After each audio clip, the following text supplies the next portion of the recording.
Olá, pesadelos, e para todo mundo que assiste esse canal. Sou muito fã do canal, principalmente desses relatos que vêm da roça, porque eu cresci ouvindo muito caso assim. E tem uns que a gente nunca esquece. Vi um vídeo de 7 minutos vocês falando sobre visagem e na hora me deu aquele calafrio. Lembrei de uma coisa que aconteceu comigo, ainda novo, e até hoje eu não gosto de tocar no assunto. Cresci no meio do mato, ouvindo essas histórias de assombração que o povo conta quando a noite cai. Sempre depois da janta, quando o céu escurece de vez, a gente se junta no terreiro da casa da minha avó, cada um em sua cadeira de imbira, uns tomando café morno, outros só escutando, e ali começa o festival de causos. Tem gente que jura que já viu a mãe da mata, outros dizem que escutaram um grito vindo do brejo, e sempre tem aquele que fica só ouvindo, mas com o olho arregalado.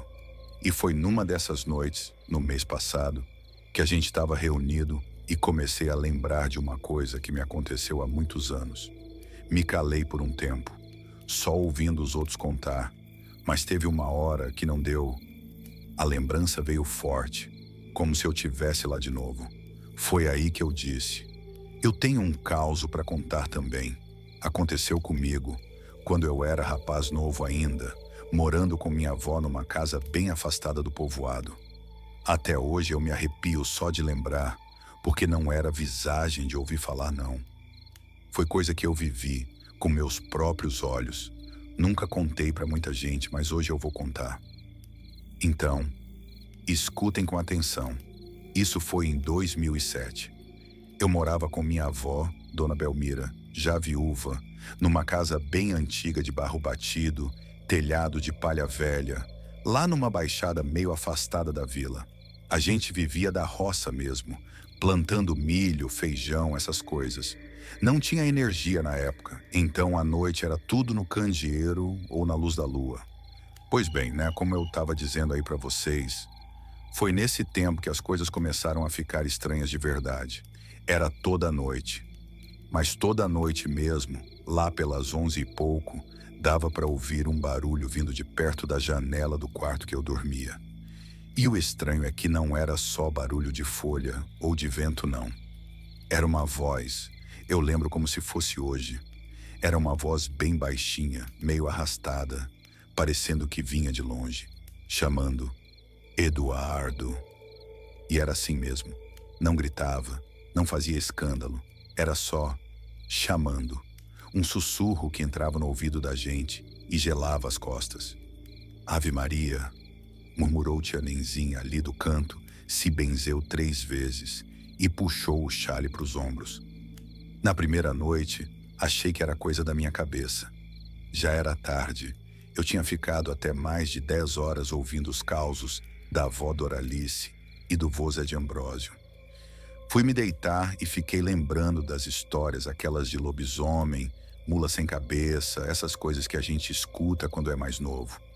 Mas aí veio a voz. E eu juro para vocês, eu fiquei paralisado na rede. Nem respirar direito eu respirava. Só ficava ali, esperando que passasse. Mas não passou. No dia seguinte, perguntei para minha avó se ela tinha ouvido alguma coisa na noite anterior. Mas é claro que ouvi, meu filho. Eu só não falei nada para tu não se assombrar mais do que já tá. A avó olhou bem dentro dos meus olhos e continuou. Essa mulher que chama na janela, ela aparece aqui faz muito tempo. Quando teu pai era pequeno, ela também chamava.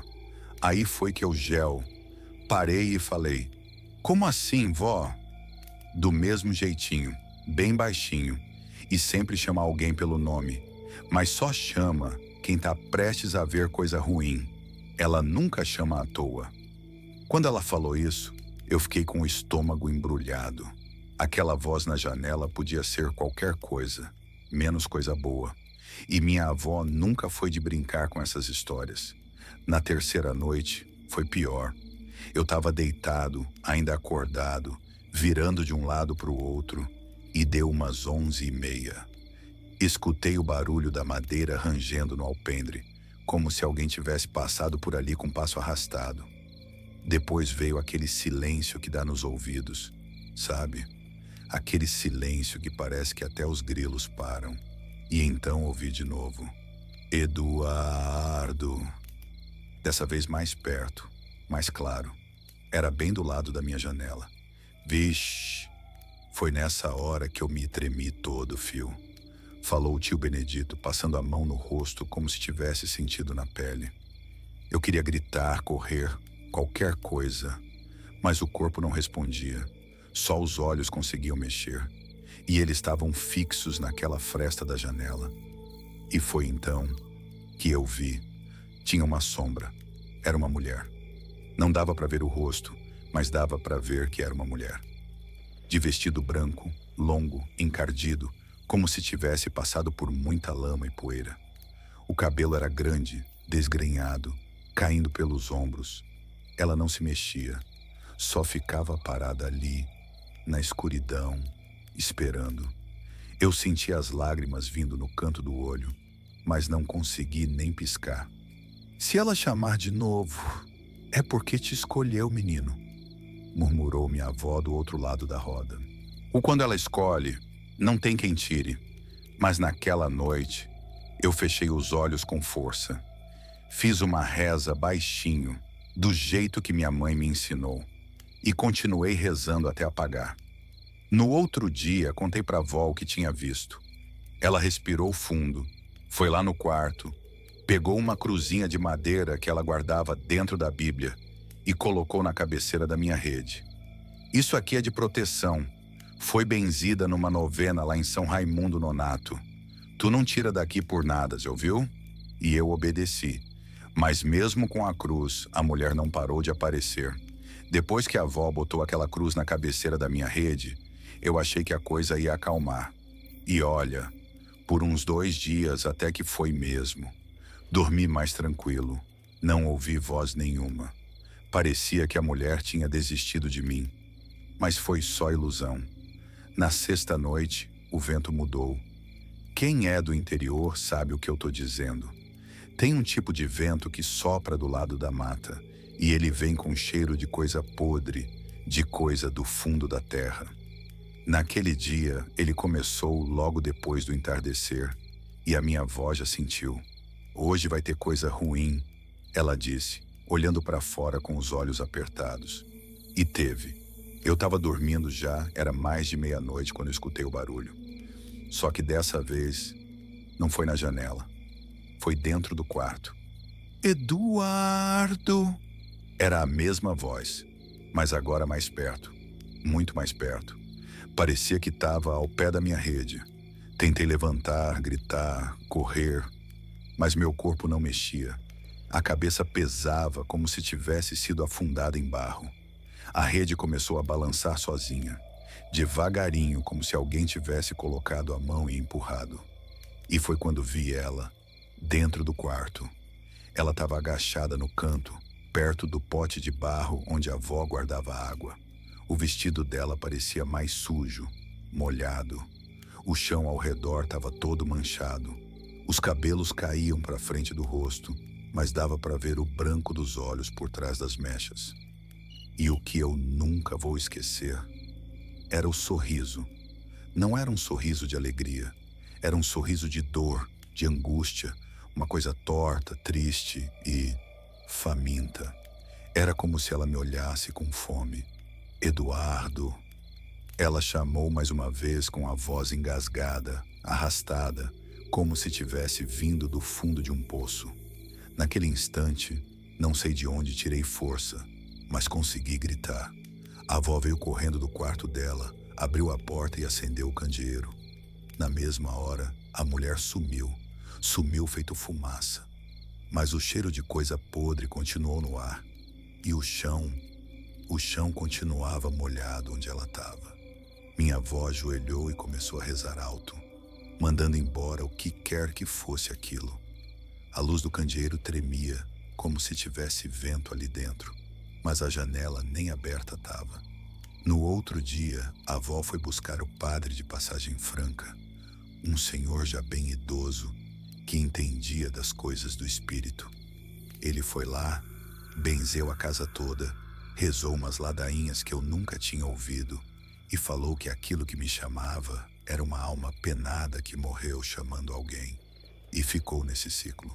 Segundo ele, era um tipo de espírito que só sossegava quando alguém atendia, e por isso que quando alguém respondia, sumia junto.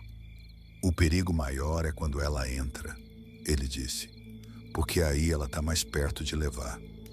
Desde esse dia, nunca mais vi a mulher, mas até hoje, eu nunca mais durmo com a janela aberta. Nem rede perto da parede eu boto mais.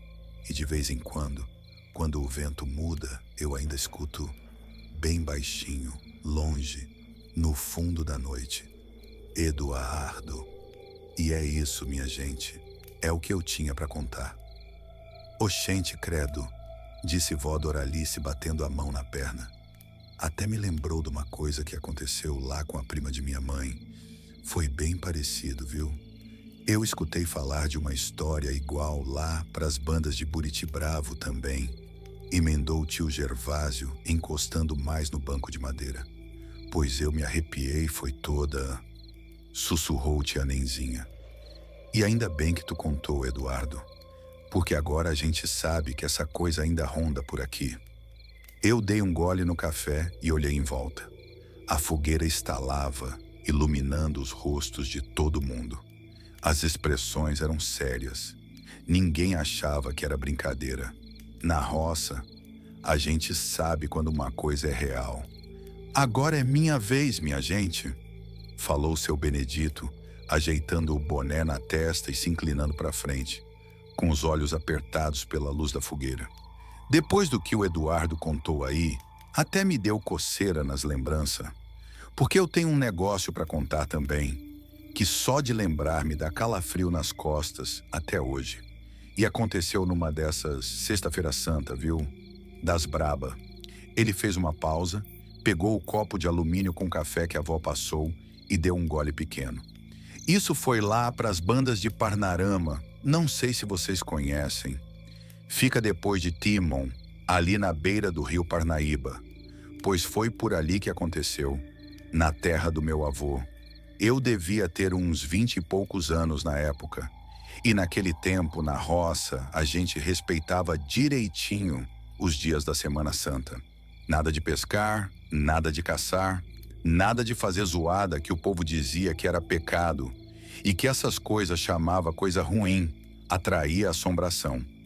Hoje em dia o povo já nem liga mais, comentou tia Nenzinha, abanando a fogueira com um pedaço de palha seca. Pois é, mas naquele ano foi diferente. Teve uma seca feia, e meu tio, que era meio teimoso, saiu para caçar mesmo assim. Foi numa Sexta-feira Santa dessas de estalar o chão. O céu estava meio cinza, parado, nem vento tinha, mas não foi ele que viu não, foi eu. Seu Benedito olhou para as chamas e ficou em silêncio por uns segundos, como se ainda tateasse as lembranças dentro da cabeça. Eu fui seguir um bezerro que tinha escapado do cercado. Era final de tarde, o céu já estava avermelhado, sol descendo por trás dos morros. O bicho se meteu num mato fechado e eu atrás, com o facão na mão para ir abrindo caminho. Foi aí que eu ouvi. Ele engoliu seco e olhou para cada um de nós. Um canto que nunca mais saiu da minha cabeça. Não era canto de passarinho comum, não. Era longo, triste, meio rouco, como se a garganta tivesse cheia de areia. E parecia humano, entende? Parecia uma mulher cantando, baixinho, quase chorando, mas tinha alguma coisa errada naquele som. A avó Doralice levantou o rosto. Era a mãe da lua, Benedito. Era ela, vó. Eu sei que era, porque minha mãe já tinha falado dessa ave. E olha que lá na região aparece mesmo esse bicho. O povo chama de mãe da lua, outros de urutau. Mas dizem que nessa época, na quaresma e principalmente na Sexta-feira Santa, esse bicho não é mais só um bicho, é um chamador. Chamador? Perguntei, encostado mais na perna da avó. É, um bicho que chama a pessoa para o mato. Mas não é chamar só por chamar. É para para enlouquecer. E quem segue o canto, se for fraco de cabeça ou de fé, não volta mais. Silêncio, só a lenha estalando. Eu ouvi o canto e senti o corpo todo arrepiar. O bezerro já tinha até voltado para o caminho, mas eu continuei indo, sem saber por quê. Como se o som puxasse meu pé. Cada vez que a mãe da lua cantava, era como se eu esquecesse onde eu estava, quem eu era, o que eu estava fazendo. Parecia que o tempo sumia. É assim mesmo, murmurou a avó. Puxa a mente da gente, um canto que hipnotiza. Pois foi, e quanto mais eu andava, mais o mato fechava. Eu me lembro que fui entrando numa parte da mata que eu nunca tinha visto, e eu conhecia ali como a palma da minha mão. Mas aquele lugar era diferente. As árvores não pareciam do mesmo tipo. Tinha um cheiro de terra molhada, mas o chão estava seco. E as folhas, tudo quieta. Nenhum bicho, só o canto, sempre o canto, mais perto, mais forte. Seu Benedito parou, coçou a barba já rala e suspirou fundo. Teve uma hora que eu achei que tinha alguém me seguindo, mas quando virava, não via nada, só sombra. E o canto ia ficando dentro da cabeça, igual quando a gente ouve uma música e não consegue esquecer. Só que isso doía. Ele passou a mão no rosto, como se limpasse o suor que nem estava ali. E eu comecei a ver coisa. Vi minha mãe morta, vi meu avô me chamando do meio das árvores. Vi um vulto branco correndo atrás de mim e, de repente, tudo ficou escuro.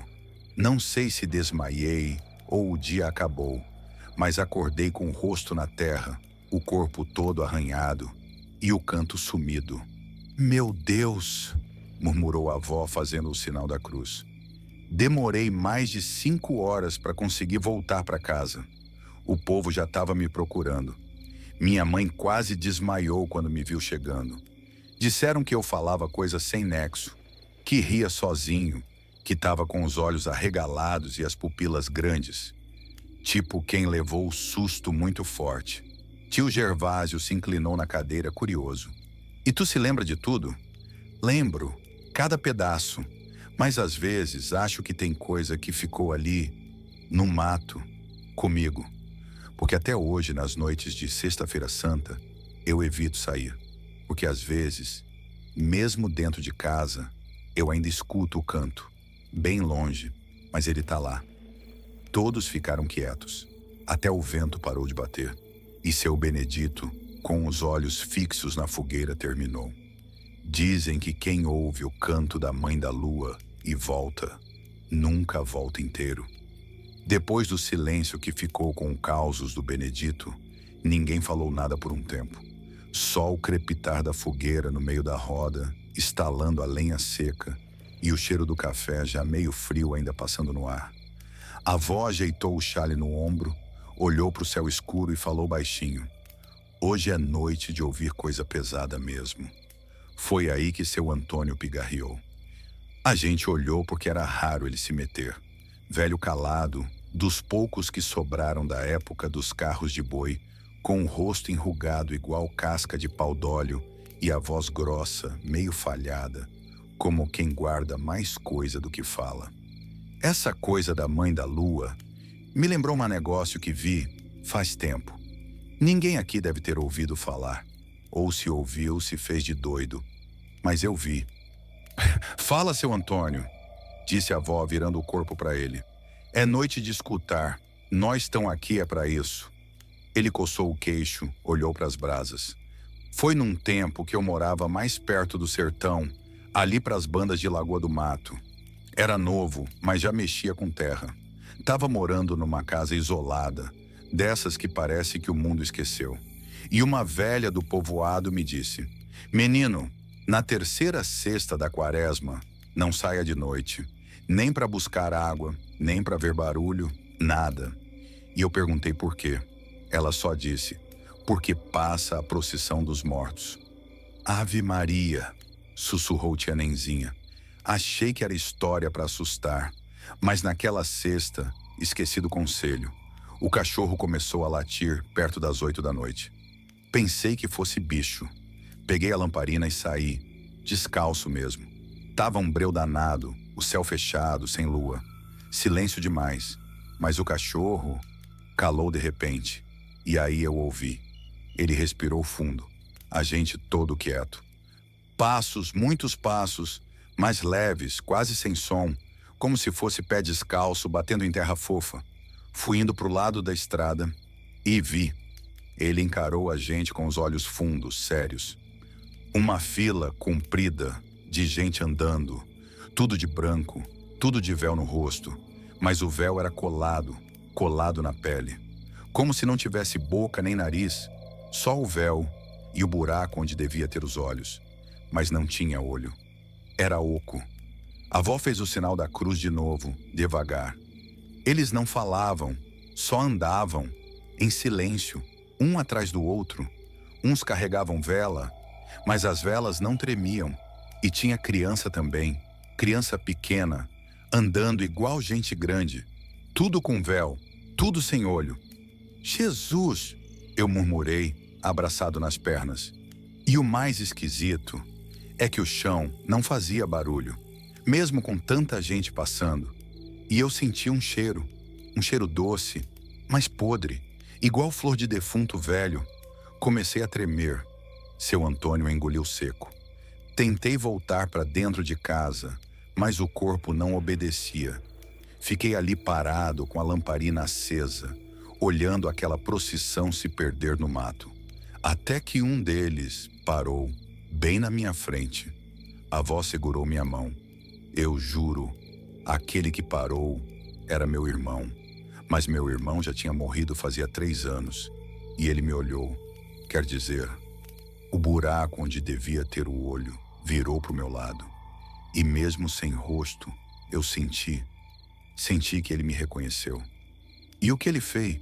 Perguntou Benedito, quase sussurrando. Só ergueu a vela, como se me chamasse. Eu larguei a lamparina no chão e corri. Tranquei a porta, me escondi debaixo da rede e rezei até amanhecer. Quando fui ver, na beira da estrada, só as marcas dos pés, muitos pés, e um pedaço de véu preso num galho silêncio. A fogueira baixou um pouco, a brasa virou vermelha como o olho de bicho no escuro. Seu Antônio se levantou, ajeitou o chapéu de palha e terminou. Tem coisa que não é para ser vista. E noite de sexta na quaresma, é hora deles andarem. E quem cruza o caminho deles pode acabar indo junto. Depois que seu Antônio terminou de falar aquilo, ninguém abriu a boca. Só se ouvia o barulho do vento nas folhas da mangueira, lá no fundo do terreiro, e uns estalos da lenha no fogo. Foi Dona Zefa quem quebrou o silêncio. Eu lembro dessa história, não essa que você contou, mas do povo falar disso aí. De uma vez eu estava com minha mãe lá em Santo Antônio dos Lopes, e ela disse para nós não ir na estrada na sexta da 3ª semana da quaresma. Falava desse tal cortejo de gente morta. Eu era pequena, mas lembro dela dizendo que passava até por dentro do mato. Seu Antônio abaixou a cabeça devagar, como quem confirma. Lá na minha região, o povo chamava de procissão das almas vazias. E tinha regra. Quem via não podia falar. Mas eu nunca respeitei muito essas coisas. Talvez por isso mesmo que depois começaram os pesadelos. Pesadelo como, homem? Perguntou Benedito, virando o corpo mais para perto do fogo. Toda sexta-feira, por uns 3 meses seguidos, eu sonhava com eles. Mas não era sonho comum, não. Era sonho com cheiro. Eu sentia o mesmo cheiro doce e podre no ar. E acordava molhado de suor. E a mesma cena se repetia. Eles andando, passando, e um deles parando, me olhando. Às vezes era meu irmão, às vezes não. Às vezes era uma mulher grávida com um véu no rosto. Uma vez foi um menino, parecia ter uns 8 anos. No sonho, eles sempre levantavam a vela. Sempre. Para chamar você, murmurou tia Nenzinha, cruzando as pernas e apertando os braços. Ele assentiu com os olhos. Teve um dia que acordei com um cheiro de vela queimada dentro de casa. Juro por Deus, nem vela eu acendi. Quando fui olhar de manhã, tinha rastro de barro na varanda. Parecia pé de criança. Só que os dedos estavam tortos. 3 só, como se faltasse dedo. A avó Doralice suspirou fundo e disse: "Você devia ter procurado benzedeira, Antônio." "Procurei, vó. Fui atrás da dona Lourdes, que morava no alto da serra. Ela me benzeu com folha de alecrim e sal grosso. Disse que eu tinha aberto um olho, desses que não se fecha mais fácil. Falou que tem gente que tem visagem no sangue e que a procissão tinha me enxergado, que eu vi demais. E passou? Passou com o tempo, depois de eu seguir um conselho que ela me deu." "Qual?" Ele respirou fundo. "Toda sexta-feira da quaresma, eu deixava um copo com água e um pedaço de pano branco do lado de fora de casa e rezava um Pai Nosso por cada pessoa que eu sonhava. Fiz isso por uns 5 anos seguidos. Depois disso, o sonho parou." "E o véu? O que você fez com o pedaço que encontrou preso no galho?" Seu Antônio olhou para o fogo, pensativo. "Enterrei, debaixo de um pé de limão bravo. E nunca mais passei naquela estrada à noite." Ficamos calados de novo. O vento aumentou um pouquinho, fazendo o fogo balançar e levantar um cheiro de lenha molhada que vinha das toras ainda verdes. Foi aí que eu, meio sem querer, perguntei: "Seu Antônio, você acha que aquilo tudo que você viu era só coisa do outro mundo? Ou tinha algum motivo para aquilo aparecer justo na terceira sexta?" Ele coçou o queixo e respondeu devagar: "Tem coisa que aparece porque quer ser lembrada, e tem coisa que aparece porque foi esquecida. Aquela gente, os que andavam na procissão, parecia carregar dor, uma dor que não acaba com morte, só com oração." A avó Doralice fez o sinal da cruz mais uma vez e disse: "Verdade é que a terra guarda coisa que a gente nunca entende. Tem alma que fica presa por aqui mesmo. Por isso que velho antigo respeitava tempo de quaresma. Não é só jejum, não. É proteção, para não dar de cara com o que não é para ser visto." E foi aí que tia Zefa completou: "Uma vez eu escutei, lá em São Domingos do Maranhão, de um moço que viu essa procissão e foi seguindo atrás.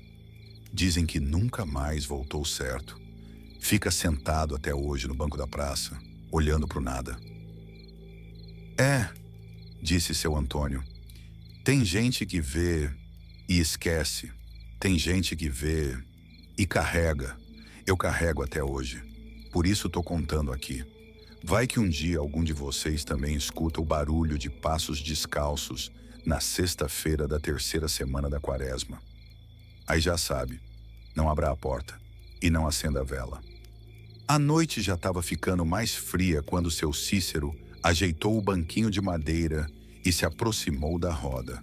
Até então ele só escutava, calado com os olhos no fogo e o rosto encoberto pelo chapéu de palha. Mas depois do caso do Antônio, que contou da procissão dos mortos, seu Cícero pigarreou, coçou a garganta e disse: "Pois então, já que é para falar dos pecados da quaresma, eu vou abrir o bico aqui. Só peço que depois ninguém me julgue. Eu já me arrependi, foi muito." A avó Doralice fez um gesto com a mão, como quem diz fala logo, e ele começou: "Foi num sábado de aleluia, no ano de 1998, acho. Naquele tempo, eu morava nos fundos da Mata do Cipó, numa casinha de barro que hoje nem existe mais. Morava só, fazia uns 2 anos que a mulher tinha me deixado. E eu, teimoso, vivia de roça e de caça. Era o que me restava." Ele deu um gole no copo de alumínio, olhou para o fogo e continuou: "Todo mundo sabe que tempo de quaresma não é tempo de andar no mato, nem para pegar lenha. Mas eu estava com o bucho colado nas costas e a espingarda coçando a mão. Fazia 3 dias que eu só comia farinha com água e sal. Aí me deu a fraqueza e fui. Entrei no mato bem cedo, ainda nem tinha cantado a Jurite. Tu foi sozinho? Perguntou Dona Zefa. Sozinho, ele respondeu. Só eu, a espingarda, um cantil de água e meu cachorro, o lobo. Bicho velho, já andava comigo há mais de 10 anos, fiel feito sombra. E tu sabia que era perigoso, né? Sabia, mas a fome, Dona Zefa, a fome não respeita calendário, nem reza. E foi por isso que me dei mal. A roda ficou em silêncio de novo. Ele continuou. Andei umas 3 horas dentro do mato, o sol esquentando a nuca e o lobo farejando tudo que era canto. Até que vimos um veado. Tava parado debaixo de uma árvore torta, comendo fruta caída. Fiquei atrás de um pau de cerca, mirei com calma e atirei. Seu Cícero parou e olhou pra gente. A voz dele falhou um pouco. Não foi o que eu acertei. Como assim? Perguntou Benedito, se encostando na cadeira. Quando corri até onde o veado estava, o lobo já estava latindo desesperado. Mas ele não latia para frente, latia para trás. Quando eu olhei para o chão, não era mais um veado. Era uma mulher, pelada, com o corpo todo coberto de pelo curto, castanho. Mas o rosto era de gente velha. E os olhos dela me encararam. A bala tinha pegado no ombro. Ela sangrava, mas não chorava. Só me olhava. A avó Doralice levou a mão ao peito e disse: Jesus amado, eu gelei, meu sangue sumiu. Juro que minha mão ficou branca feito cal. A criatura tentou se levantar e eu recuei. O lobo ficou no meio de mim e dela, rosnando, mas sem avançar. Ela caiu de novo e quando caiu, sumiu. Sumiu mesmo, evaporou no chão. E o mato, onde estava amassado, se ergueu sozinho, como se nunca tivesse passado nada ali. Ele fez uma pausa, respirou fundo e disse: Voltei para casa tropeçando. Nem lembrava o caminho. O lobo parou de me seguir quando saí da clareira. Nunca mais vi ele. Morreu? Não sei, sumiu. Procurei por dias. Chamei.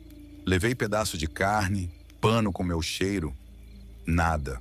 Foi como se ele tivesse desaparecido junto com ela. Dona Zefa perguntou com os olhos arregalados. E você contou para alguém? Só agora, depois de mais de 20 anos. Nem para padre eu falei. Mas depois daquilo, tudo que era bicho sumiu do mato. Passei fome. A mandioca não vingava. Chovia demais ou não chovia nada. A terra parecia castigada. Até que um dia, veio uma velha na minha porta. Nunca vi ela na vida. Me deu um pedaço de pano vermelho e disse assim: enterra isso no lugar onde tu pecou e reza até sangrar o joelho. Benedito riu sem querer. Você fez? Fiz. 3 dias depois, sonhei com a mesma mulher. Mas dessa vez, ela sorria. E o mato começou a dar fruto de novo. A avó Doralice estava com os olhos marejados. A gente pensa que é só história de véio, mas essas coisas são verdade. É por isso que tem tempo para tudo. Caçar tem tempo, matar bicho tem tempo. E na quaresma, o tempo é de silêncio, porque quem fala, quem entra, quem atira, escuta, vê e toca no que não devia. Seu Cícero fechou os olhos e disse, quase sussurrando: e se toca, paga. A lenha já estava virando brasa e a noite começando a esfriar de verdade, quando o mais novo do grupo, o Daniel, tirou o boné, coçou a nuca e falou meio tímido, com aquele sotaque arrastado de quem cresceu nas bandas de Lago do Junco. Posso contar um negócio também? É bobo. Foi quando eu era menino, mas até hoje eu não esqueço. Todo mundo olhou para ele esperando. A vó Zefa deu um sorriso e disse: fala, meu filho. Tem coisa que a gente vê quando é pequeno que assombra mais do que coisa de adulto. Ele se ajeitou, puxou o banquinho para mais perto do fogo e começou. Isso foi no ano de 2007.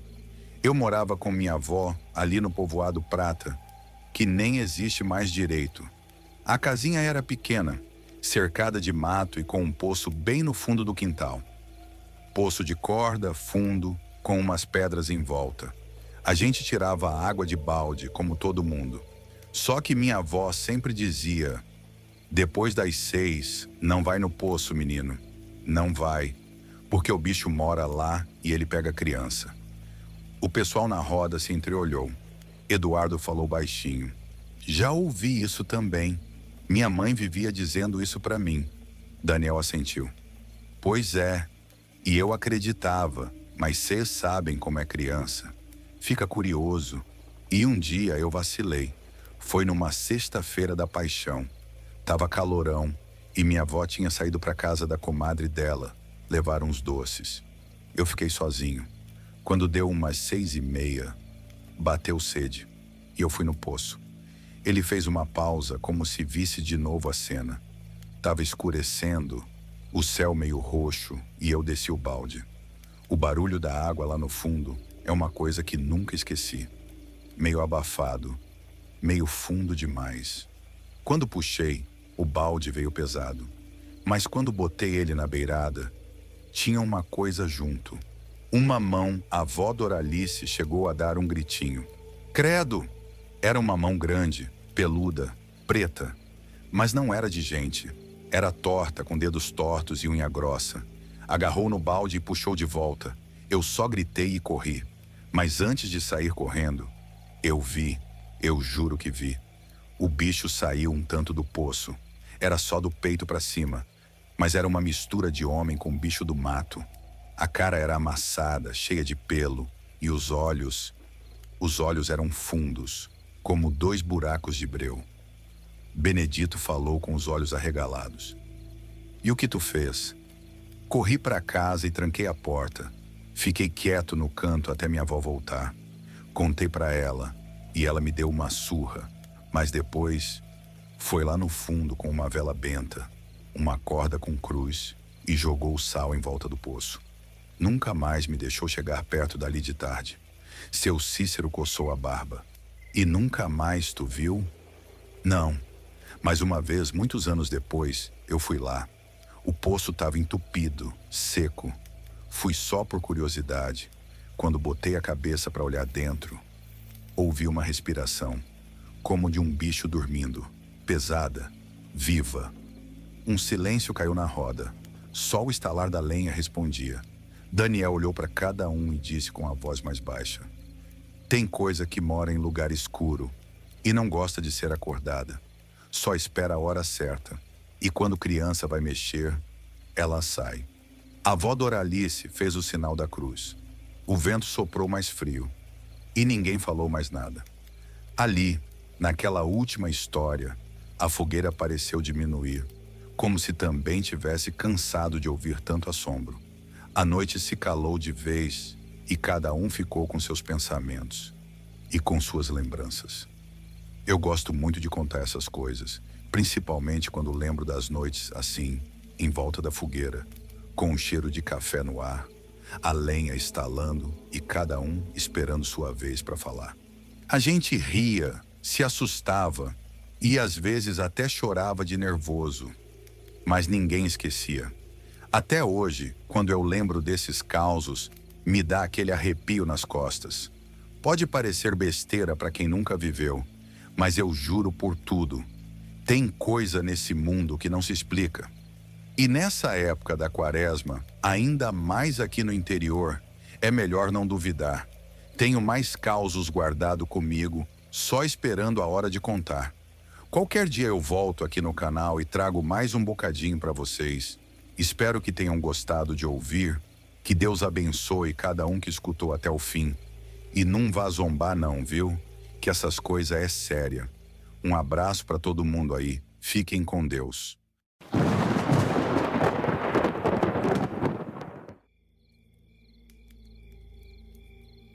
Boa noite. Eu me chamo Olávio, moro em Floriano, no sul do Piauí, e escrevo esse relato com o coração apertado e a alma ainda tremendo. Demorei muitos anos para criar coragem de contar isso, mas ultimamente tenho sentido como se algo estivesse me observando de novo.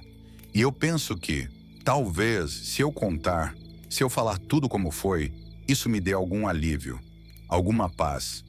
Por isso estou mandando esse relato para o seu canal Pesadelos, na esperança de que sirva de aviso para outras pessoas. Não sei nem por onde começar direito, mas vou do começo mesmo. Tudo começou no ano de 1996. Naquela época, eu e minha mulher, Antônia, já morávamos num sítio mais afastado, uns 15 quilômetros da cidade, perto da comunidade Riachão, que fica no caminho da BR-230. Lugar tranquilo, chão de terra vermelha, um poço no fundo do terreiro, galinha ciscando o dia todo e aqueles dias longos e quentes que só quem mora no sertão conhece. Nós éramos um casal jamais vivido. Eu estava com 41 anos, ela com 38. Nunca conseguimos ter filhos. A dor era grande. A Antônia sofreu muito com isso. Tentei ser forte, tentei aceitar, mas todo mundo sabe, uma casa sem criança é uma casa meio apagada. A gente só tinha mesmo um ao outro e a companhia dos bichos. Até que uma coisa aconteceu e mudou tudo. Foi numa manhã de agosto. A Antônia estava lavando umas roupas no tanque quando uma vizinha, a dona Doralice, chegou agitada. Ela veio dizer que tinha aparecido um menino abandonado na beira da estrada, perto da Ponte Velha. Disse que ele estava sozinho, meio sujo, sentado numas pedras. Uns rapazes viram ele de longe, acharam que era filho de algum vaqueiro da região, mas ninguém conhecia. Na hora, Antônia largou tudo e foi com ela. Eu fiquei em casa, mas não aguentei de curiosidade. Fui atrás. Chegando lá, estava o menino, sozinho, sentado. Devia ter uns 8 anos, talvez 9. Magrinho, pele morena clara, cabelo preto escorrido e os olhos. Os olhos eram o que mais chamava a atenção. Pareciam escuros demais. Não castanhos, mas pretos mesmo, como poço fundo. Ele não falava nada, só olhava para a gente, para os pés da gente, para os cantos da estrada, nunca nos olhos diretamente. Tentaram perguntar o nome dele. Nada. Perguntaram de onde vinha. Silêncio. A única coisa que ele fazia era virar o rosto devagar e encarar, sem expressão nenhuma. Como se a gente fosse uma coisa distante. Naquela hora, sei que pode parecer estranho, mas a Antônia se ajoelhou na frente dele e começou a chorar. Pegou ele no colo e disse com os olhos marejados: "Esse é o meu menino. Deus mandou. Não teve jeito. Levamos ele para casa. Demos banho, comida, roupa limpa. A partir daquele dia, virou nosso filho. A gente até tentou avisar as autoridades, fomos em Floriano, avisamos a polícia, mas ninguém apareceu procurando. Divulgaram na rádio local por uns dias, mas nada. Era como se ele tivesse surgido do nada, sem nome, sem história, sem passado. Então passamos a chamar ele de Joãozinho. No começo ele era calado, mas obediente. Fazia tudo o que a gente mandava. Comia direitinho, ajudava com as galinhas e quando perguntava alguma coisa, ele só respondia com a cabeça ou com um sim senhor ou não senhora. Mas não sorria, nunca. Antônia dizia que era trauma, que com o tempo ele ia se abrir, que criança que sofre precisa de carinho, de tempo. E a gente deu, muito. O tempo foi passando, e aí foi que começamos a notar as coisas. O Joãozinho não crescia. Passaram-se meses, 1 ano, 2, e ele continuava com o mesmo tamanho, a mesma aparência. Eu até levei ele num médico, lá em Floriano, que era conhecido da gente. O doutor Francisco olhou, mediu, examinou, disse que era estranho, mas podia ser coisa de metabolismo, que tinha criança que crescia mais tarde, que a genética podia influenciar. Mandou só acompanhar, mas eu sabia que não era normal. Os outros meninos da vizinhança mudavam. A voz engrossava, o corpo crescia, ganhava peso. Joãozinho era sempre o mesmo. Até a roupa continuava servindo. E tinha mais. À noite ele não dormia. A gente achava que ele estava dormindo, deitado no colchãozinho que a gente botava no quarto ao lado. Mas teve um dia que eu acordei de madrugada e fui pegar água. Quando passei pela sala, ele estava lá, em pé, parado no escuro, olhando fixo para o canto da parede, como se visse alguma coisa que não estava ali. No começo achei que era sonambulismo, mas aí percebi que isso acontecia toda noite. Antônia também viu, mas ela não falava nada. Se calava, como se preferisse não pensar sobre isso. Eu comecei a deixar uma lamparina acesa. E mesmo assim, de vez em quando, eu acordava com a sensação de que ele estava me olhando.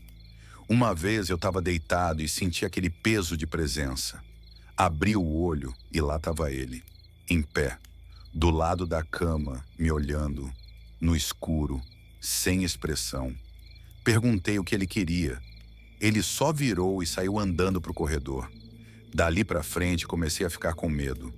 Mas o medo maior veio mesmo quando a Antônia adoeceu. Ela começou a ter umas febres estranhas. De noite, sempre à noite, suava, tremia, gemia coisas que eu não entendia. Fui de novo até Floriano, buscar remédio. Levei num médico, fizeram exames, mas não encontraram nada de anormal. Mas toda noite, às 3 da manhã, ela acordava gritando.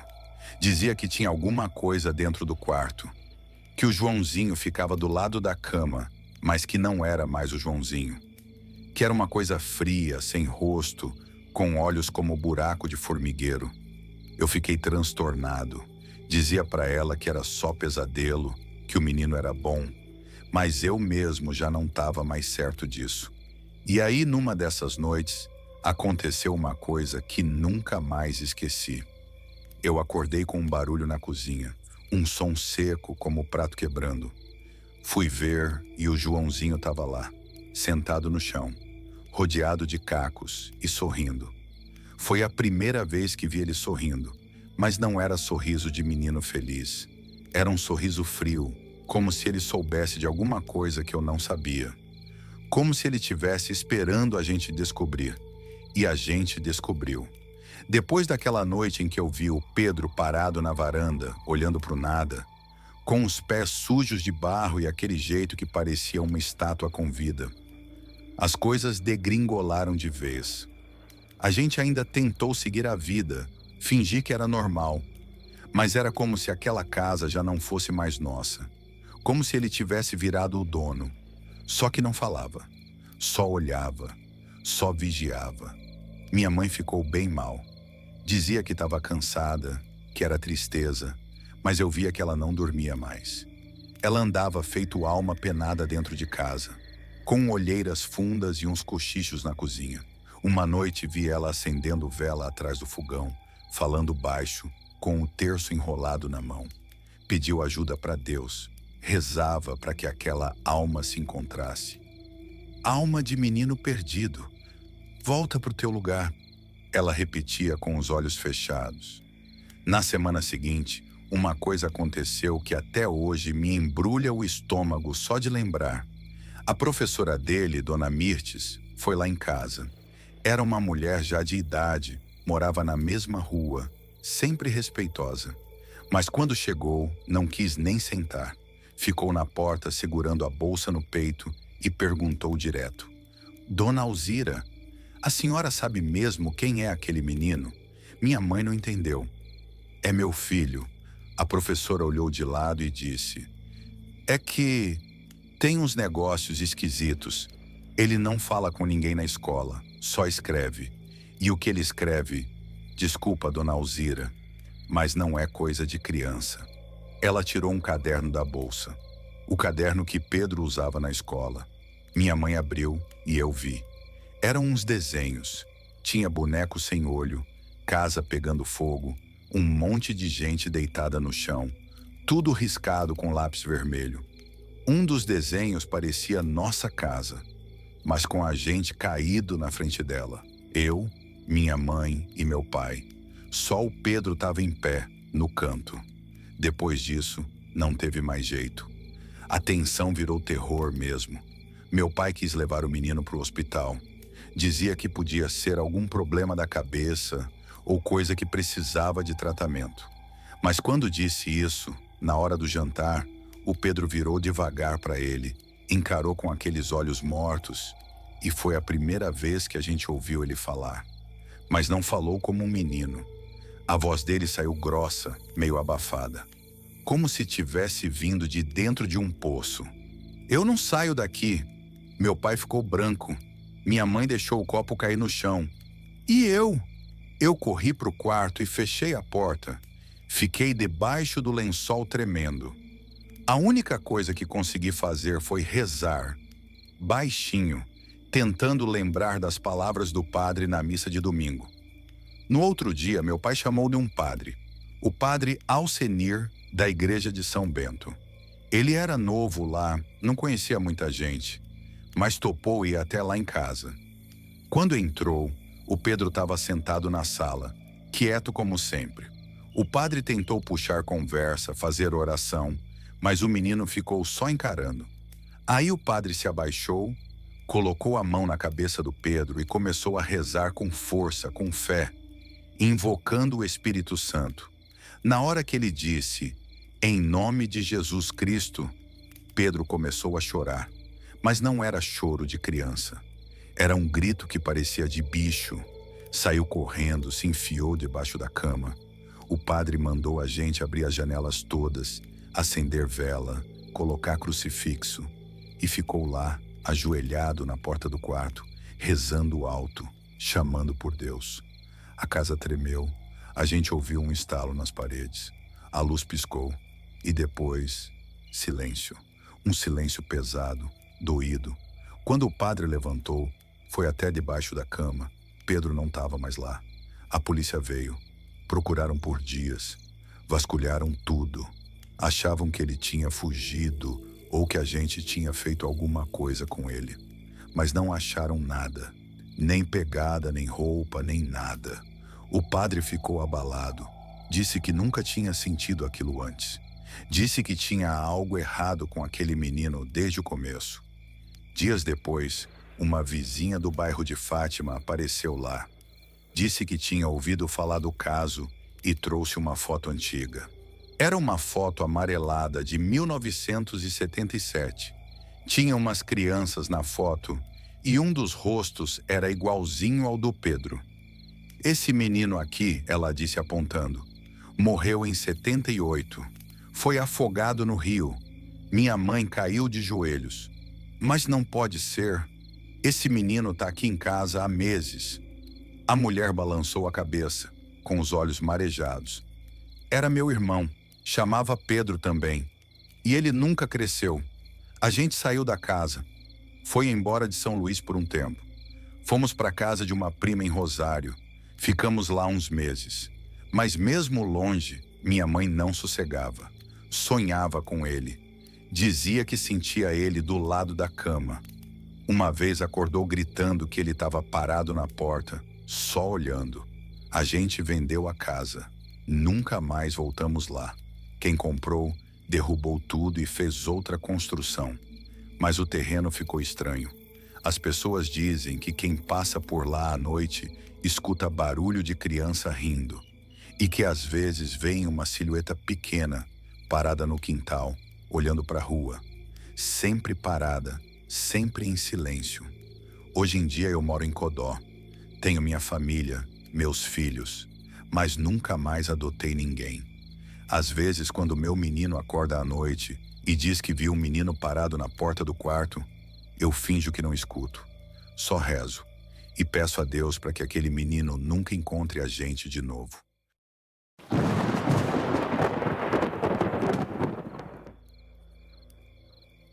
Meu nome é Raimundo Neto, mas aqui pelo povoado o povo me chama só de Mundico.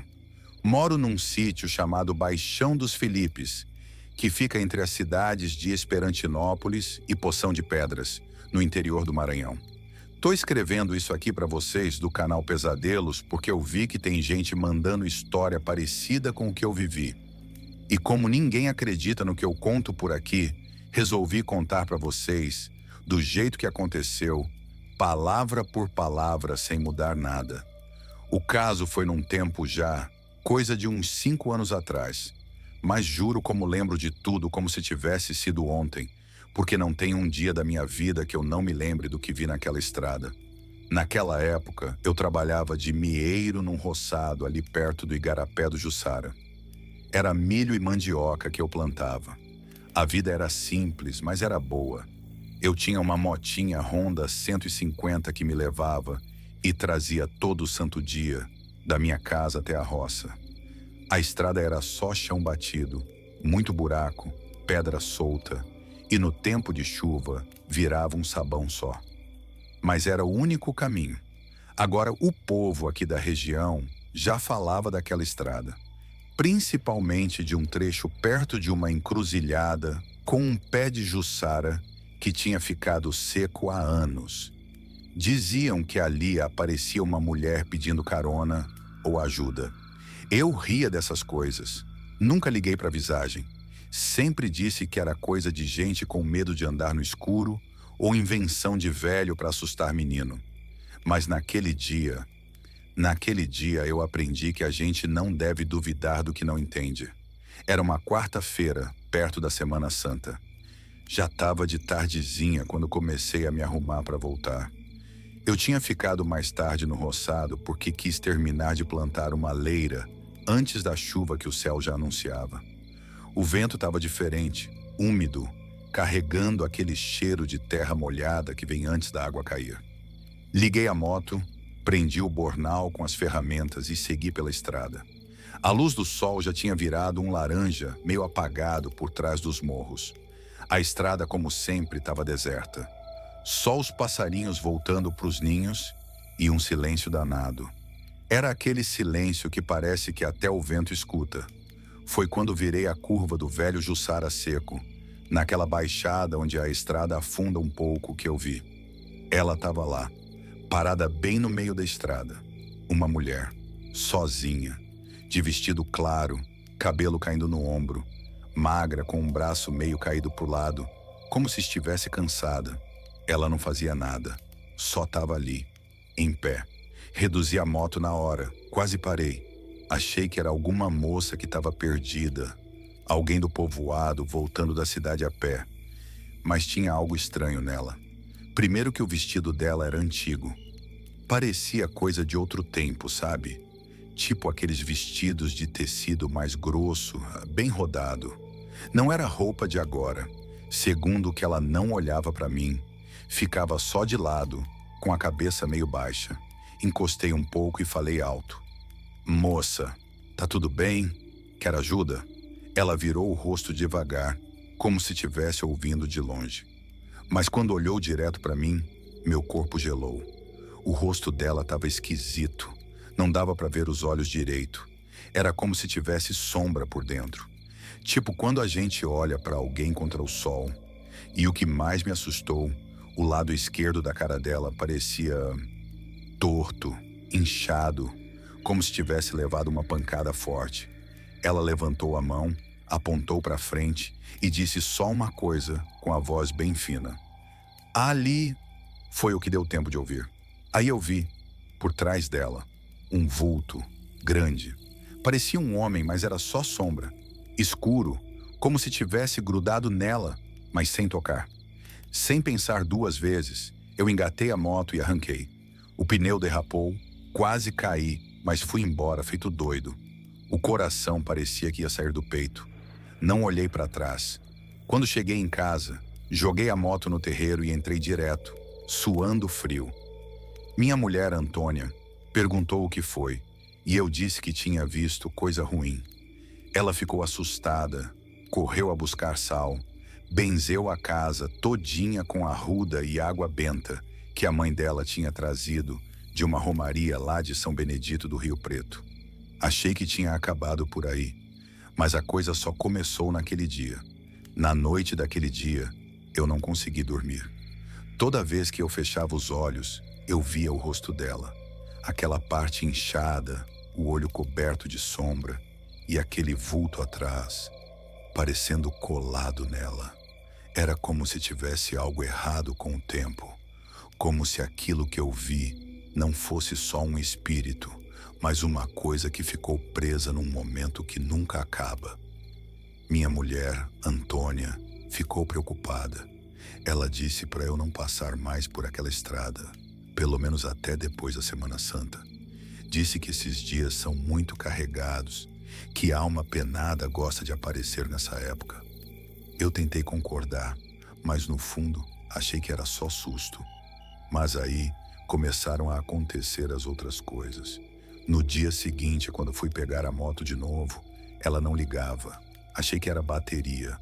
Mas levei para o mecânico em Poção de Pedras e ele disse que não tinha nada errado, que a bateria estava cheia.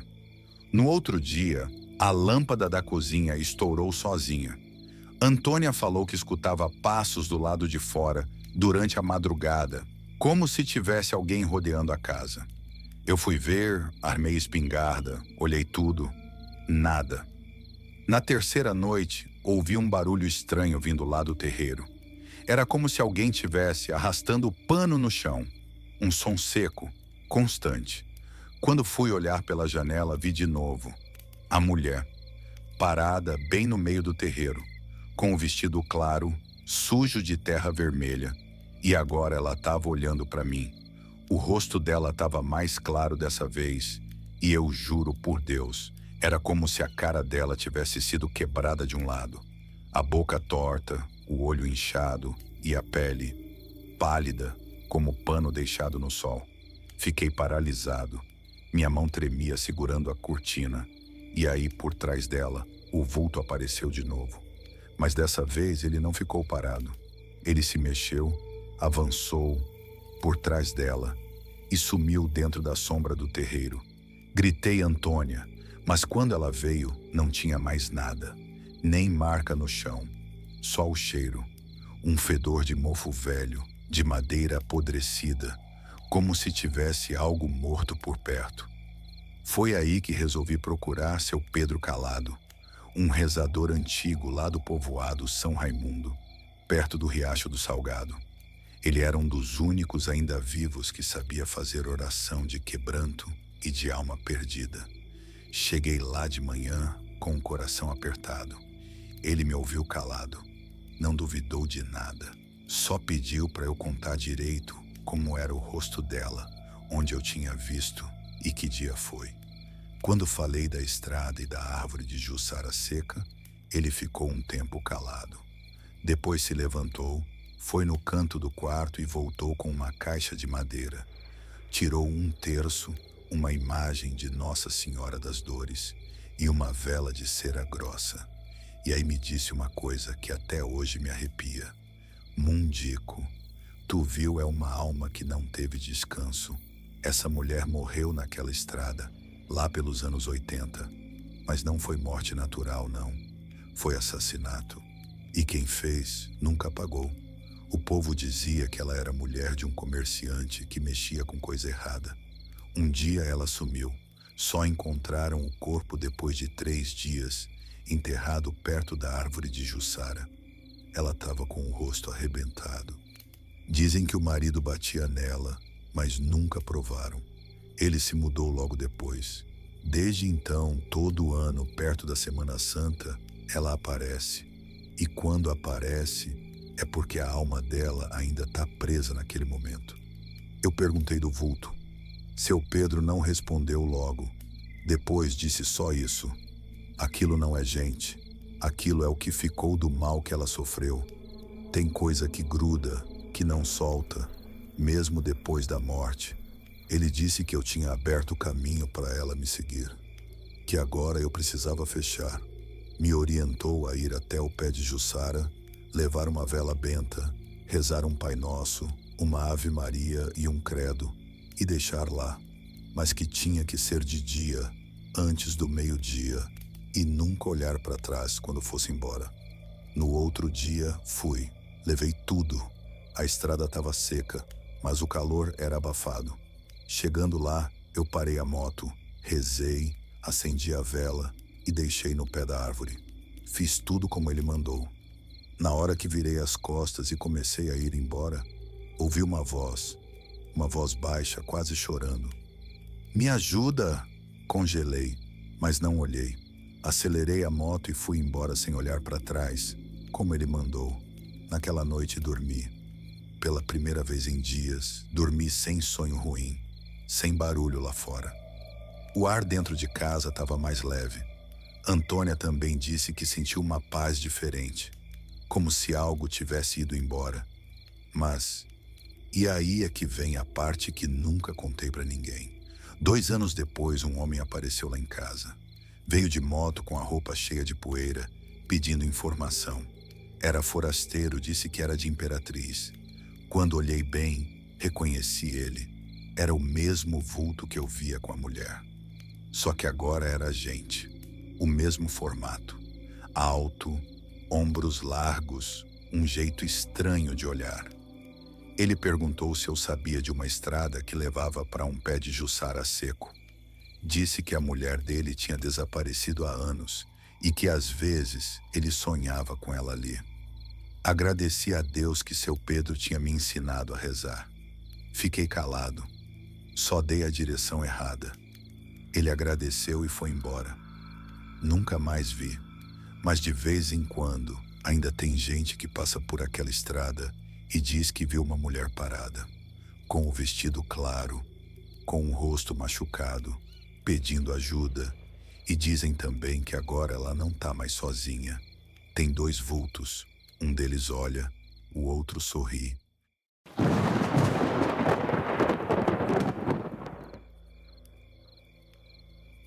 Meu nome é Antônio Nilson. Sou daqui mesmo de Pindaré Mirim, no interior do Maranhão. E já tô com meus 50 e poucos anos nas costas. Mas o que eu vou contar aqui não é coisa que passou com meu pai, nem com meu avô, nem é história antiga de beira de fogueira. Foi comigo mesmo, com esses olhos que a terra há de comer. E eu nunca fui de acreditar nessas coisas, não. Sempre respeitei, claro, mas achar que acontecia de verdade. Só passei a crer no dia em que eu vi, ou melhor, no dia em que ela entrou na minha caminhonete. Isso aconteceu faz uns 5 anos, mas parece que foi ontem, porque depois daquele dia, nunca mais fui o mesmo. Até hoje durmo mal, acordo no meio da noite suando frio, e quando fecho os olhos parece que tô de novo naquela estrada, voltando do sítio, sozinho, já à tarde da noite, com a chuva querendo cair e a estrada molhada, do tipo que o farol nem clareia direito. E lá estava ela, do mesmo jeito. Eu morava e ainda moro num sítio um pouco afastado da cidade, ali para os lados do Alto do Bode, bem depois da Ponte de Ferro. Eu mexia com umas vaquinhas, um pedaço de roça de milho, e às vezes fazia uns bicos com transporte de verduras para o povo do mercado. Nessa noite mesmo, eu tinha ido deixar uns sacos de macaxeira lá na feira de Santa Inês. Era uma sexta-feira. Não lembro agora o dia certinho, mas sei que era no mês de abril, porque foi logo depois da Semana Santa. A estrada de volta estava um breu só, com uma serração baixa que descia dos campos. A luz do farol parecia não alcançar nem 10 metros na frente. E é nessa parte da estrada, logo depois da curva da encruzilhada dos cajueiros, que tudo começou. Quem é daqui conhece.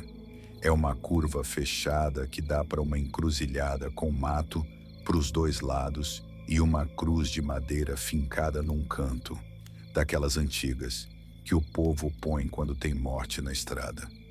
Dizem que foi de um rapaz que morreu ali nos anos 90, atropelado numa noite parecida com aquela. Pois bem, eu vinha devagarinho, com o vidro entreaberto por causa do calor abafado, tocando meu radinho de pilha baixinho, só para enganar o silêncio. Quando cheguei na curva da encruzilhada, eu vi uma moça na beira da estrada, bem debaixo do poste apagado, que nunca acende. Ela estava de vestido claro, parecia branco, mas estava meio encardido, talvez pela poeira. Tinha cabelo comprido, bem preto, lisinho, que caía na frente do rosto. Tava com uma bolsinha pendurada no ombro e esticou o braço quando viu meu farol se aproximando, pedindo carona. Olha, naquele instante não teve nada de assustador. Parecia uma moça comum, daquelas que estão voltando de algum lugar e perderam o ônibus. Era tarde, já passava das 9, E naquele trecho ali não tem nada por perto. Nem casa, nem ponto de ônibus, nem roça. Só mato e mais mato. Eu parei, claro que parei. A estrada estava vazia e chovia miudinho. Ela abriu a porta e entrou caladinha. Se ajeitou no banco do carona sem dizer muita coisa. Só falou, "Boa noite." E eu respondi de volta, "Boa noite, moça. Vai para onde?" Ela só apontou com o dedo para frente e disse, "Mais adiante." O jeito dela era esquisito, mas não esquisito de assustador. Esquisito de tímida, calada. O vestido dela parecia molhado, mas o banco nem chegou a ficar úmido. Eu achei estranho, mas deixei quieto. Fui seguindo pela estrada, olhando de vez em quando de rabo de olho, tentando puxar assunto. "Tá vindo de onde, moça?" Ela não respondeu. "Tá indo pra cidade ou é do interior mesmo?" Nada. Ela só olhava pra frente com o rosto virado meio pro lado, como quem tá tentando ver alguma coisa no escuro da estrada. Foi então que eu olhei no retrovisor e juro por tudo que é mais sagrado nessa vida. Ela não tinha rosto. Não era que estava coberto por cabelo, não. Era liso. Liso que nem uma folha branca. Um negócio seco, apagado, sem olho, sem nariz, sem boca, nada. Um vazio. Como se tivessem alisado o rosto dela com uma mão invisível. E aquilo gelou meu sangue. Na hora meu coração disparou, as mãos começaram a tremer no volante, e eu pensei em parar, mas eu não conseguia. Fiquei duro no banco, sentindo a nuca gelar. O silêncio dentro da caminhonete ficou tão pesado que dava para ouvir meu coração batendo alto, no meio da música do rádio, que ainda tocava baixinho, uma moda velha de Amado Batista. Ela então falou, "Aqui serve." Eu nem tinha notado que tinha chegado num lugar diferente. Era uma entrada de estrada de barro que ia para dentro do mato. Nunca tinha visto ninguém morando por ali. Ela abriu a porta e desceu. Antes de fechar, virou para o lado, sem rosto nenhum ainda, e disse bem baixinho, "Obrigada, seu Antônio." Ela sabia meu nome. Eu juro que nunca disse. Ela sabia. A porta fechou devagar, sem barulho. Eu fiquei parado por uns segundos, respirando fundo, com a mão gelada grudada no volante, olhando ela se afastar pela estrada de barro, até desaparecer no meio da escuridão. E eu dei meia volta com tudo, quase atolei a caminhonete tentando sair dali. O resto da estrada eu nem lembro como fiz. Cheguei em casa branco que nem papel. Minha mulher achou que eu tinha visto um fantasma. Mal sabia ela que talvez eu tivesse mesmo. Naquela noite, não dormi. E nem nas próximas.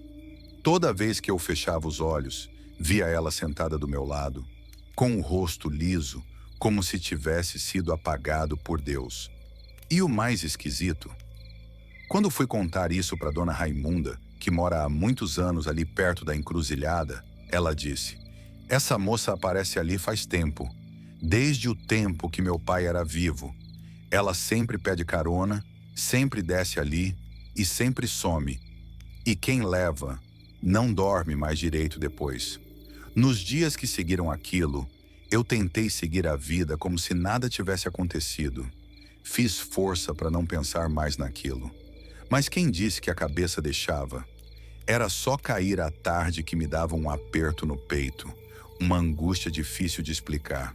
A estrada da encruzilhada, que sempre foi caminho de casa, virou bicho-papão para mim. Eu evitava passar por lá, dava a volta grande, mesmo que gastasse mais gasolina, só para não ver aquela curva, aquele poste apagado, e muito menos arriscar ver ela de novo ali. Só que o pior não era a lembrança do que vi. O pior mesmo foi o que começou a acontecer depois. Na semana seguinte, numa quarta-feira, eu acordei de madrugada com o barulho da porteira se abrindo. Era um rangido lento, como se alguém tivesse empurrando ela devagarzinho, sem fazer força. Levantei na mesma hora, peguei minha lamparina de querosene e fui lá fora, achando que fosse algum bicho. Já tinha acontecido de boi solto entrar no terreiro. ou mesmo algum vizinho chegar com notícia urgente. Mas quando saí, não vi ninguém. A porteira estava aberta, mas o terreiro estava vazio, sem pegada, sem sinal de nada. Voltei para o quarto e tentei dormir. Só que naquela mesma noite, por volta das 3 da manhã, eu ouvi 3 batidas secas na janela do meu quarto. Tum, tum, tum. Minha esposa acordou assustada. Perguntou quem era, mas eu não consegui responder. Tinha uma coisa me travando por dentro, como se uma mão invisível apertasse meu peito. Peguei coragem, fui até a janela com a lamparina acesa e olhei. Não tinha ninguém, mas a marca da palma de uma mão apareceu no vidro, como se alguém tivesse encostado por dentro, do lado de dentro da casa. E era uma mão pequena, fina, de mulher. A partir daí, tudo começou a desandar. Eu comecei a sonhar com ela. Sonho repetido. No sonho, eu tô na caminhonete, dirigindo no escuro, e ela senta do meu lado. Só que dessa vez ela fala. Fala muito. Só que eu não entendo nada, porque a voz dela é como um chiado, um sussurro longe. E quando olho para ela no sonho, o rosto dela vai se apagando, derretendo, até ficar liso como naquele dia. Sempre termina do mesmo jeito, com ela virando o rosto para mim e dizendo meu nome bem devagar. Seu Antônio. Acordo todo suado, com o coração na boca, e sinto como se ela tivesse estado ali no quarto comigo. Até meu cachorro começou a agir estranho. O Totó, um vira-lata velho, começou a latir para a parede do fundo da casa, toda a noite no mesmo horário. Rosnava, uivava e às vezes se encolhia como se estivesse vendo coisa. Teve um dia que eu resolvi ir atrás de resposta. Fui conversar com um senhor chamado Benedito, um rezador antigo lá do povoado Santa Filomena. Ele já era conhecido por benzer criança com quebranto, ajudar em caso de visagem, essas coisas que o povo do interior ainda respeita. Contei o que vi, como vi, do jeito que aconteceu. Ele ficou calado, escutando, com os olhos baixos. Quando terminei, ele pegou um galho de arruda, molhou numa cumbuca de água com sal e me benzeu ali mesmo. Depois disse: essa moça que você viu não é viva, mas também não é morta como a gente entende. Ela é o que o povo chama de alma de beira de caminho. Alguém que morreu ali, mas ficou esperando alguma coisa. Talvez vingança, talvez ajuda. Essas almas que ficam encruzilhadas, seu Antônio, geralmente têm a ver com coisa mal resolvida. Perguntei se eu tinha feito alguma coisa errada levando ela, e ele respondeu: errado não, mas quando a gente dá carona para a alma que não sabe que morreu, a gente carrega parte da dor dela com a gente. E às vezes, ela volta. Voltei para casa mais perturbado do que fui. Resolvi então tentar descobrir quem era essa moça. Comecei a perguntar para os mais velhos, para os vizinhos, gente que morava há mais tempo perto da encruzilhada. Fui juntando pedaço por pedaço da história, até formar uma figura mais completa. Disseram que há muitos anos atrás, por volta de 1996, uma moça chamada Leandra tinha desaparecido naquela região. Tinha uns 20 e poucos anos. Trabalhava de doméstica na cidade e morava com a mãe num povoado perto dali. Numa sexta-feira à noite, voltando do serviço, nunca mais chegou em casa. Disseram que ela pegou uma carona com alguém e depois sumiu. O corpo só foi encontrado semanas depois, enterrado raso no mato, perto de onde eu deixei ela descer. Tava irreconhecível, mas acharam pelos documentos na bolsa dela. O homem que fez isso nunca foi preso. E aí me bateu uma coisa. A moça da caminhonete, vestido claro, cabelo comprido, a bolsinha no ombro, tudo igual. Foi então que percebi. Ela não queria só carona. Ela queria ser vista, reconhecida, lembrada. Ela queria que alguém soubesse que ela ainda estava ali, esperando justiça. Desde aquela noite que levei ela, nunca mais consegui dormir bem. Mas depois que descobri quem ela era, comecei a rezar por ela. Toda sexta-feira, eu acendo uma vela branca e rezo um terço. Peço que Deus leve ela embora, que mostre o caminho da luz. E de um tempo para cá, as batidas pararam. O Totó voltou a dormir tranquilo. E eu também, mais ou menos. Mas tem uma coisa.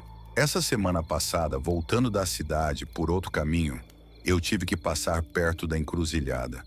Já era quase noite e o céu estava começando a escurecer. Quando passei devagar pela curva, olhei para o lado por instinto. O poste continuava apagado e não tinha ninguém. Mas a cruz de madeira que sempre esteve ali, agora tinha uma flor branca fresca no pé, e isso ninguém tinha deixado. Eu sei, porque ali não passa mais ninguém a pé, nem bicicleta. Só eu, e eu juro por Deus. Por um instante, senti que tinha alguém me olhando de dentro do mato. Mas dessa vez, não senti medo, só um silêncio diferente. Como se alguém tivesse, enfim, descansando. Oi, pessoal. Se chegaram até aqui, já deixe seu like e comente um emoji de fantasma para mim saber que chegou até aqui.